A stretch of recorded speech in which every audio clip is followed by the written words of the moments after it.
자, 스마트폰으로 진료하는 비대면 진료 어떻게 현장에서 이루어진지 알아봤습니다. 자, 정부가 6월부터 비대면 진료 시범 사업을 진행했고 벌써 5개월이 지나가고 있습니다. 여러분 흔히 우리 코로나19 때 한 번쯤은 비대면 진료 해봤을 텐데 이제는 모든 진료과가 가능하게 됐습니다. 그 중에서도 특히 요즘 수면 관련 환자분들 많지 않습니까? 그래서 수면 분야에서 비대면 진료 어떻게 이루어지는지 그 강남에 있는 한 수면 클리닉을 방문했습니다. 주인공 모셨습니다. 안녕하세요. 네, 안녕하세요. 반갑습니다. 소개 부탁합니다. 네, 저는 코슬립 수면의원 원장 신홍범입니다. 저희 병원에서는 여러 가지 수면 질환, 여러분들 잘 아시는 이제 불면증 외에도 코골이, 수면무호흡증에 대한 양압기 진료, 그리고 또 기면증, 하지불안증 등 수면 질환을 종합적으로 진료를 하고 있습니다. 원래는 대면 진료 네. 하는 게 전공 아닙니까? 네. 물론 이제 저희가 대면 진료도 하고 있는데요. 저희가 이제 수면 질환이 있는 분들을 진료를 하다 보니까 이 진료의 특성상 이 비대면 진료가 적합한 환자들이 좀 있습니다. 네. 어떤 환자가 그렇습니까? 그 중에 이제 이 수면무호흡증에 대한 그 양압기 진료라고 하는 건데요. 네네. 기자님 혹시 그 양압기가 어떤 건지? 제가 그 전에 평평평평 소개한 게 워낙 많아서 우리 원장님하고 같이 양압기 진료 한번 소개한 적이 있지 않습니까? 그래서 지금 몇 개 뜨고 있습니다. 네. 그래서 이제 양압기 진료는 코골이 수면무호흡증에 대한 비수술 치료입니다. 그래서 이제 환자분이 이제 그 가정용 의료기기를 빌려서 본인 댁에 놓고 사용을 하시는 거예요. 마스크를 쓰고 이제 주무시고 이런 형태로 돼 있고 이게 2018년부터 이제 건강보험이 적용이 됩니다. 그래서 환자들이 이제 그 양압기를 사용한 그 내역을 가지고 그걸 잘 사용하는 경우에 이제 계속 보험이 연장되고 이런 형태로 되어 있고요. 지금 현재는 3개월에 한 번씩 이제 병원에 방문을 해서 본인의 사용 기록을 보고 확인을 하고 또 양압기 사용 과정에서 어려움에 대해서 상담을 하고 그리고 이제 양압기 처방전을 재발행해주는 그런 형태로 진행이 되고 있는데요. 네네. 이 수면무호흡증으로 치료받고 있는 분들이 또 되게 바쁘신 분들이 많아요. 생업이 바쁘시고 그런 분들이 많고 또 이제 양압기 진료의 특성이라는 게 이 양압기 사용 기록이 요즘은 기술이 좋기 때문에 자료를 다 우리가 뽑아서 PDF 형태로 볼 수도 있고 심지어 이제 3G 통신망으로 또 전달이 되는 경우도 있습니다. 네. 그래서 이제 환자분이 굳이 그 데이터를 가지고 오지 않아도 기술이 좋아서 그 데이터를 이제 의료진이 받아볼 수가 있고요. 그 상황에서 이제 우리가 그런 데이터를 다 가지고 있는 상태에서 환자분하고 이제 화상 전화나 음성 전화로 이제 그 내용에 대해서 상담을 하고 이 처방전을 발행을 하면 됩니다. 네, 알겠습니다. 그 비대면 진료 아까 양압기 환자가 그 대상이라고 하셨는데 자, 환자 어떤 환자를 말하는 건가요?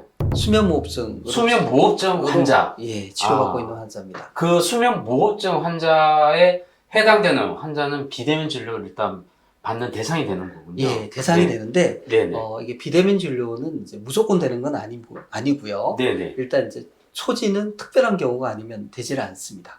초진이 아닌 재진 환자. 그럼 초진은 무조건 병원에 와야 되는 거잖아요. 그렇죠. 와서 이제 진찰도 받고 검사도 받고 이제 진단이 나와야 되는 거고요. 네네. 양압기 처방도 다 그건 대면으로 받는 거고 이제 이걸 양압기를 쭉 사용하고 있는 분들 중에서 이분이 이제 계속 사용하기 위한 처방전을 발급받기 위해서 그 재진 진료만 해당이 되겠습니다. 그러니까 예전에는 그 처방이라는 게 그 양압기 처방을 받기 위해서 일부러 또 병원을 방문을 해야 되지만 그렇죠. 지금 그 방문 없이도 그렇죠. 그냥 핸드폰으로 전화해서 원장님과 상담하고 그걸 통해서 처방전만 받으면 집이나 사무실에서 바로 처방받을 수 있다. 그런 건가요? 그렇죠. 물론 이제 그 전에 양압기 사용 기록은 이제 우리가 다양한 방식으로 전달을 받아야지 됩니다. 그 양압기 사용에 대한 그 데이터는 환자가 보내야 되는 건가요? 아니면 자동으로 보내지는 건가요?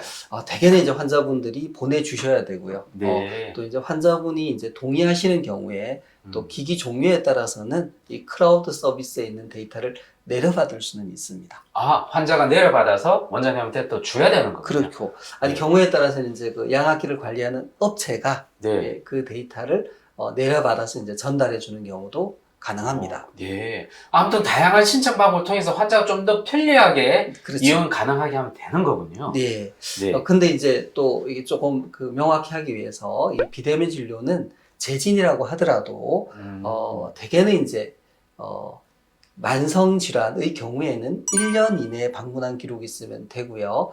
그렇지 않은 질환의 경우에는 이제 한 달 이내에 대면 진료를 한 경우에 비대면 진료를 신청할 수 있게 되어 있습니다. 일단 대면 진료를 하고도 한 달이 지나면 또 대면 진료를 또 해야 되는 그렇죠. 그런 얘기군요. 그게 이제 특히 이제 일반 질환은 그렇고요. 네. 수면무호흡증 같은 경우는 이제 만성 질환에 해당이 됩니다. 네. 그래서 이 경우에는 1년 이내에 아. 대면 진료 기록이 있으면 비대면 진료를 신청할 수 있습니다. 알겠습니다. 우리가 지금 비대면 진료, 특히 이제 수면 질환에서 양압기에 해당되는 수면 모조 환자에 대해서 알아봤는데, 이 잠에도 희귀 난지성 질환이 기면병이라고 있지 않습니까? 예. 이것도 비대면 진료 대상이라면서요? 예. 그 비대면 진료 그 시행과 관련돼서 이제 정부가 고시한 내용에 보면, 산정 특례를 받을 수 있는 이제 희귀 난치성 질환은 해당이 된다고 돼 있고요. 아마 이제 아무래도 희귀 난치성 질환이면 환자분들이 이제 거동이 힘들고 그죠. 병원에 이제 접근하기가 어려운 경우가 많겠죠. 네. 그래서 이제 이런 규정이 있고, 실제 이제 기면병 환자분들 중에도 이게 상당히 많이 졸리시는 분들이 있어요. 죄송합니다. 제가 기면병.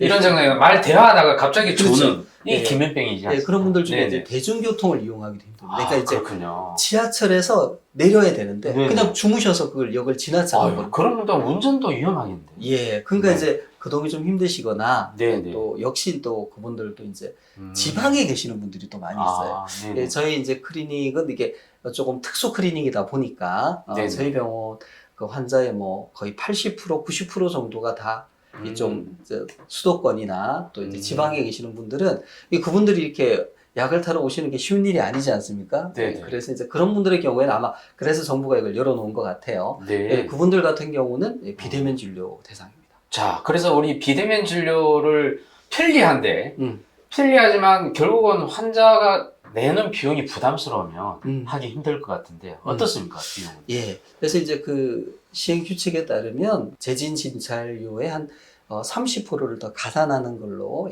그 비대면 진료 그 관리 수가가 따로 있습니다. 그 수가를 네네. 이제 입력을 하게 되면, 네네. 환자가 이제 재진 기준으로서 이제 의용급이니까 환자 본인이 부담하시는 돈은 4,800원 정도 되겠습니다. 그래요? 제 기본 진료비보다 조금 올라간다고 조금 올랐네요. 보시면, 네. 뭐 교통비 빼고 뭐 빼고 시간 빼고 다 하면 훨씬 더 절약될 수 있는 아주 좋은 괜찮은 이제 우리 뭐 교통비를 생각하면 네네. 가산금 30%가 큰 금액은 아닐 것 같습니다. 그러네요. 예. 야, 그러면 비대면 진료 신청이 또 궁금해집니다. 네. 뭐 병원에 전화하면 바로 신청이 가능한가요? 어떤가요? 우선은 이제 뭐 말씀하신 대로 이 병원에 이제 그 다니는 병원이어야 되겠죠. 아까 말씀드린 것처럼 이게 이제 초지는 거의 되는 경우가 없기 때문에 재진이니까 다니는 병원에 전화를 해서 내가 이런 사정이 있어서 내가 비대면 진료를 받을 수 있느냐라고 이제 물어보면 저희가 이제 그림으로도 지금 준비를 해놨는데 일단 이제 병원에서 이분이 해당이 되는지를 봐야 돼요. 일단 이분이 이제 최근 1년 이내에 이제 방문한 기록이 있는지 그런 내용들을 이제 좀 보고요. 그런 다음에 그분이 이제 가능하면 약속을 잡습니다. 날짜나 시간을 둘 다 잡아서 그분하고 이제 약속된 시간에 이제 화상 전화나 또 피치 못할 경우에는 이제 음성 전화를 통해서 이제 전화 통화를 통해서 진료가 이루어지게 되겠습니다. 이게 이제 비대면 진료기 때문에 얼굴 보는 것이 의무가 아닌 건가요? 근데 기본적으로 본인 확인을 꼭 해야 됩니다. 본인 확인? 본인 확인을 꼭 해야 되는데, 이제 뭐, 환자의 사정상 이게 이제 화상 통화가 힘든 경우가 있겠죠, 그죠? 그럴 경우에는 이제 그 규정에 따르면 이제 음성 통화로 할 수 있다라고 되어 있습니다. 이게 그러니까 자기 집의 어떤 모습을 보여주기 싫어하는 환자분들 분명히 있을 거 아닙니까, 그렇죠? 예, 그런 수도 경우는 예, 좀 화상통화 힘들어 하시겠네요. 예, 그럴 수도 있고 이제 또 뭐 본인이 갖고 있는 네. 그 스마트폰의 이제 성능이 그렇지 않다든지 네. 뭐 그런 경우도 있을 수 있는데 네. 어쨌든 이제 화상을 통화로 하는 것이 원칙이고 피치 못할 경우에 특별한 사정이 있는 경우에는 음성 통화를 할 수 있습니다. 네. 주로 이제 통화나 음성 통화, 화상 통화를 하고 난 다음에 결국은 이제 진료를 받았으니까. 그렇죠. 이제 진료받으면 이제 비용도 지불해야 되겠고, 그 다음에 처방전, 아, 맞죠. 발행, 요건 어떻게 또? 해야 돼요? 예. 그래서 이제 뭐 모든 진료에 다 처방전이 나오는 건 아니겠죠. 예, 네네. 우리가 이제 환자분, 되게 이제 이런 분들 많습니다. 저희가 그 하는 경우에, 며칠 전에 이제 약을 처방을 받아갔는데요. 네네. 약을 드시고 좀 부작용이 아닌가, 뭐 약을 드시고 힘들어요. 뭐 예를 들어 네네. 뭐 머리가 아프다든지, 네네. 어떤 분은 뭐 위장이 많이 불편하다든지 이럴 때는 물어봐야 되지 않습니까? 네네. 그걸 이제 결국 처방을 한 의사한테 물어봐야 되기 때문에 그런 경우에는 사실은 처방 없이 상담으로만 끝나는 경우도 있어요. 환자분들이 이제 궁금해하시거나 네네. 걱정하는 부분에 대해서 이제 설명을 드리면 되니까. 네네. 그런 경우는 이제 대개는 이제 특히 기면증 같은 경우는 약품 처방이 필요하거든요. 네. 예, 그럴 경우에는 이제 일단 기면병 약물은 이제 비대면 진료 통해서 처방전을 발급할 수 있는데 네네. 예, 가끔 이제 저희가 이 수면 또 클리닉이다 보니까 수면제. 수면제, 예. 네, 수면제 같은 게 이제 처방이 되느냐 이렇게 또 물어보시는 분들이 있는데 그건 이제 규정상 이 마약류나 이게 이제 이런 수면제는 또 항정신성 의약품이라서 오남용의 소지가 있는 약물이라서 예, 그 약물의 경우에는 예, 비대면 진료는 되지만 처방전 발행은 안 됩니다. 예. 네, 이 처방전, 이게 뭐 팩스가 없잖아요, 집에. 네, 예. 팩스를 받을 수도 없고 핸드폰을 받을 수밖에 없는 상황일 텐데, 예. 그거 어떻게 받을 수 있는 건가요? 예, 그래서 이제 기본적으로 약 처방전은 이제 약국이 받아야 되는 거겠죠. 네. 예, 그래서 이제 그 규정에 따르면, 환자가 지정한 약국으로 팩스 혹은 이메일로 처방전을 이제 보내주게 돼 있습니다. 환자 집 동네 근처. 그렇죠. 예.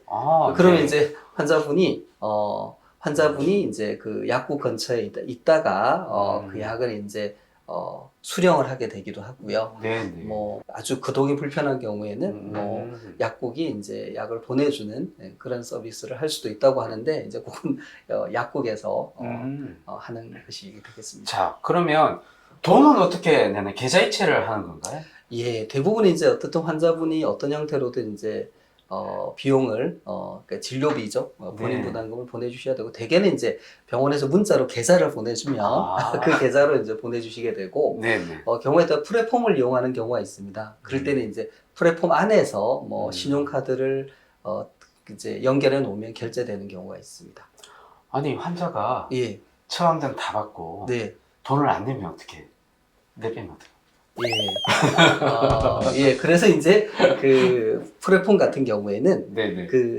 저희 본인 부담금을 결제를 하지 않으면 처방전을 받을 수 없도록 되어 있습니다. 또 근데 그렇게 이제- 되군요. 근데 원장님 기본적으로 경우는 어떻게? 저희는 이제 뭐 저희가 프레폼 이름을 얘기할 수는 없으니까 저희가 프레폼을 이용하는 경우도 있고요. 또 환자분들 중에는 이제 또 그게 익숙하지 않으신 분들은 어쨌든 전화 진료로 하시고 대개는 저희가 계좌이체로 받고 있습니다. 예. 확인하고 난 다음에 이제 진료가 처방전을 드리나요? 아니면 처방전 내고 난 다음에 나중에? 저희는 이제 환자분들을 믿기 때문에 뭐 처방전도 먼저 보내드리고 대부분 다 진료비를 보내주시죠. 예. 알겠습니다. 믿고 신뢰하는 사회에서 네. 그게 필요하군요. 네. 자, 이상 우리 비대면 진료 어떻게 되고 있는지 실제로 현장에서 또 어떻게 되는지 좀 알아봤습니다.